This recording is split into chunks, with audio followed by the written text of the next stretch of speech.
प्रिय छात्र, education point BHG में आपका स्वागत है। इस वीडियो में हम लोग कक्षा 10 के गणित का निर्देशांक ज्यामिति चैप्टर का 10 ऑब्जेक्टिव प्रश्न हम लोग हल करने के लिए सीखेंगे।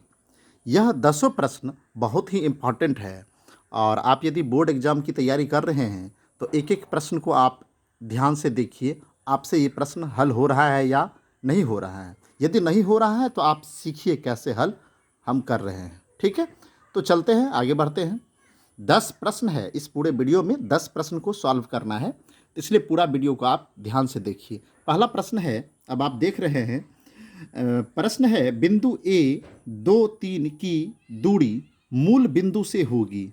अब इसका 4 ऑप्शन दिया हुआ है, चारों ऑप्शन में से कौन सा ऑप्शन होगा। अब आप हल करने का कोशिश कीजिए, आपसे हल हो रहा है या नहीं हो रहा है।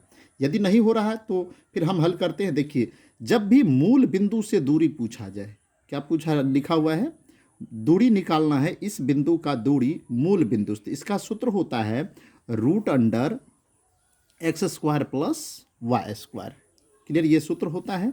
अब देखिए पूरा, क्योंकि ऑब्जेक्टिव क्वेश्चन है, पूरा डिटेल्स में नहीं जाएंगे तो यहाँ पर डायरेक्ट जल्दी जल्दी बनाते हैं। अब आप देखिए, ये जो पहला संख्या है यह x निर्देशांक है और यह y निर्देशांक है। तो x के स्थान पर हम 2 रखेंगे और y के स्थान पर 3 रखेंगे, स्क्वायर दे देंगे। 2 दूनी 4, 2 दूनी 4, 3 तिया 9, 9 4 13, √13 हो गया। 13 का वर्गमूल तो होता नहीं है। अब इस ऑप्शन में देखेंगे √13 है तो देख लीजिए √13 यहाँ है ऑप्शन सी में, इसलिए राइट आंसर क्या हो गया, ऑप्शन सी हो गया।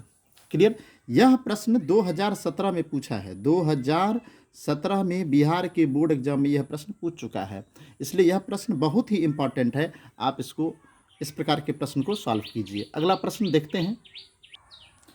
दूसरा प्रश्न देखिए, प्रश्न है बिंदु एक्स वाई की दूरी मूल बिंदु से है।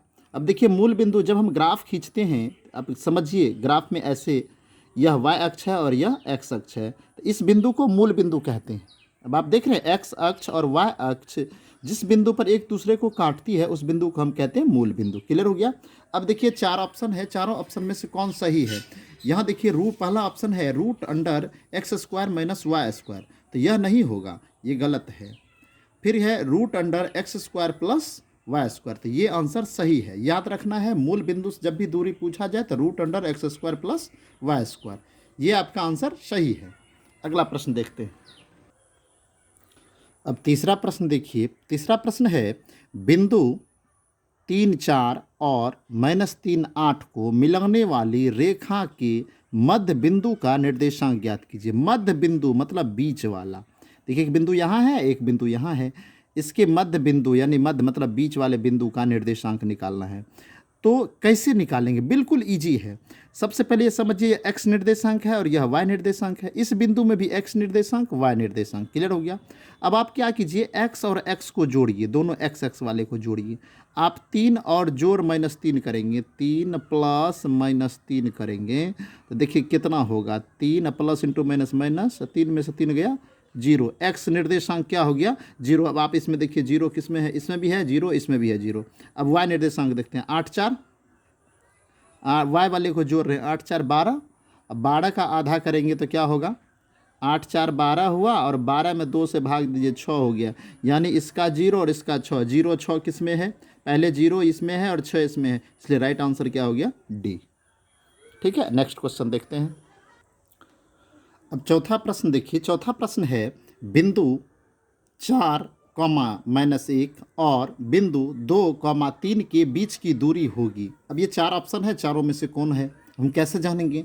देखिए, सबसे पहले तो आपको दूरी का सूत्र पता होना चाहिए। किसका सूत्र पता होना चाहिए, दूरी का, तभी इस तरह के प्रश्न को आप सॉल्व कर पाएंगे। देखिए, सूत्र होता है दूरी बराबर x1 - x2 का whole square plus y1 - y2 का होल स्क्वायर। तो अब आप इस पे बैठा के देख सकते हैं। देखिए, इसको कहते हैं x1, इसको y1, ये हो गया x2, ये हो गया y2। अब x1 है 4 तो 4 लिखेंगे, -x2 है 2, 2 लिख दिए, इस पे होल स्क्वायर है, होल स्क्वायर दिए, प्लस y1 कितना है, y1 है -1, फिर है सूत्र में माइनस, y2 है 3। तो इस प्रकार से स्क्वायर देंगे, इसे रूट चढ़ा देंगे। अब आप देखिए पहले कोष्ट का क्रिया करेंगे तो कोष्ट में देखिए 4 - 2 2 हो गया, 2 का स्क्वायर प्लस यहाँ पे देखिए दोनों का चिन्ह समान है इसलिए -4 हो जाएगा, -4 का होल स्क्वायर। अब आप यहाँ देखिए 2 दूनी कितना हो गया, 4 हो गया, आप प्लस यहाँ देंगे, 4 चौके 16 हो गया, माइनस इंटू माइनस प्लस होता है इसलिए 16 हो गया, 16 4 कितना हो गया, 20 हो गया। अब 20 का आप यदि गुणनखंड करेंगे तो 2 × 2 × 4 4 5 6 20। अब देखिए यहाँ पे करनी घात 2 है तो 2 का जोड़ा लगेगा इसलिए 1 2 बाहर आ जाएगा, 5 का जोड़ा नहीं लगा इसलिए अंदर में रह जाएगा तो 2√5 हो जाएगा। इसका राइट और 2√5 देखिए है ऑप्शन में, हाँ है, ये डी नंबर में है तो इसलिए यह आंसर सही हुआ। देखिए बहुत ही इम्पॉर्टेंट प्रश्न है, इसको आप अच्छी तरह से समझने का कोशिश कीजिए। आगे बढ़ते हैं, अगला क्वेश्चन देखते हैं। 5वां क्वेश्चन है बिंदु -3 -5 किस पाद में स्थित है? तो इसका देख लेते हैं क्या ऑप्शन नहीं लिखे। देखिए ऑप्शन इस तरह से है, प्रथम पाद, द्वितीय पाद, तृतीय पाद, चतुर्थ पाद। तो इसको समझने के लिए, इस प्रश्न को सॉल्व करने के लिए इससे पहले आपको यहाँ समझिए कि यह y अक्ष खींचे हैं और इधर हम x अक्ष खींचे हैं। क्लियर? अब देखिए 4 पाद बन गया, 4 भाग में बट चुका है। इसको प्रथम पाद कहते हैं, इसको द्वितीय पाद कहते हैं, इसको तृतीय पाद कहते हैं, इसको चतुर्थ पाद कहते हैं। देखिए यहाँ पे पूरा विश्लेषण तो करना संभव नहीं है लेकिन फिर भी मैं कोशिश कर रहा हूँ कि पूरा विश्लेषण जहाँ तक संभव हो सकता मैं कर देता हूँ। देखिए प्रथम पाद है, इसका चिन्ह ++ होता है। क्लियर? आप याद रखिएगा प्रथम पाद का चिन्ह क्या होता है, ++ और द्वितीय पाद का होता है -+ और तृतीय पाद का होता है -। चतुर्थ पाद का होता है +-। ये ध्यान रखिएगा। क्लियर? अब आप देखिए इस सब प्रश्न को सॉल्व आप कैसे करेंगे।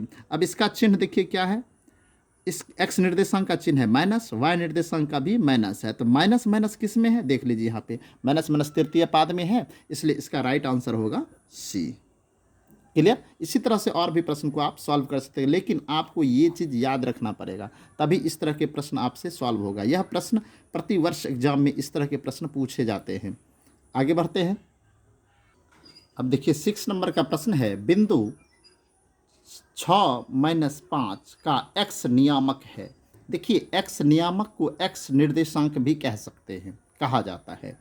अब आप देखिए यहाँ पे जो x निर्देशांक है इसी को x नियामक भी कहते हैं और इसको y नियामक कहते हैं। तो हमसे पूछा जा रहा है इस बिंदु में से x नियामक कौन है, तो पहला संख्या x नियामक होता है, दूसरा संख्या y नियामक होता है। अब पहला संख्या 6 है, अब देख लीजिए ऑप्शन में 6 किस में है, तो 6 ए में है इसलिए राइट आंसर क्या हो गया, ए। अब नेक्स्ट क्वेश्चन देखते हैं।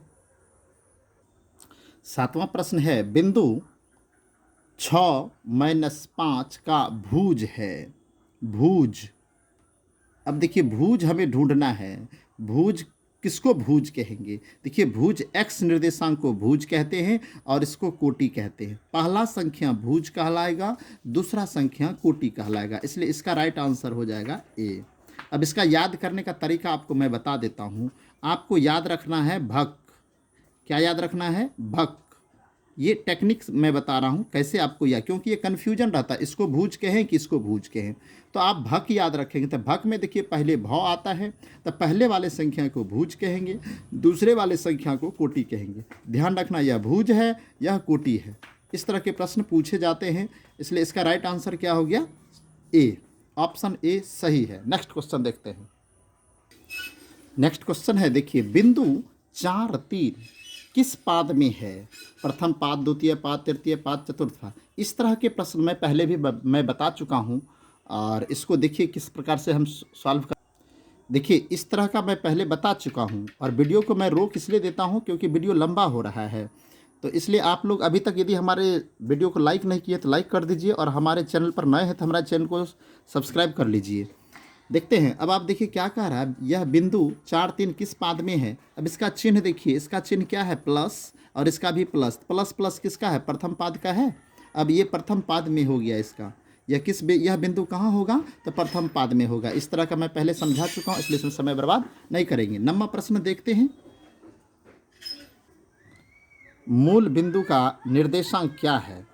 देखिए क्वेश्चन है नम्मा क्वेश्चन, मूल बिंदु का निर्देशांक। देखिए मूल बिंदु का निर्देशांक जब भी पूछा जाए तो आप याद रखिए 0 0। यहाँ ऑप्शन देख लीजिए डी में है 0 0, राइट आंसर हो क्या हो गया डी। 10वां प्रश्न देखते हैं। नेक्स्ट क्वेश्चन है y अक्ष पर किसी बिंदु के डैश निर्देशांक होते हैं। अब देखिए y अक्ष इसको कहते हैं, ये y अक्ष है और इसको x अक्ष कहते हैं। क्लियर।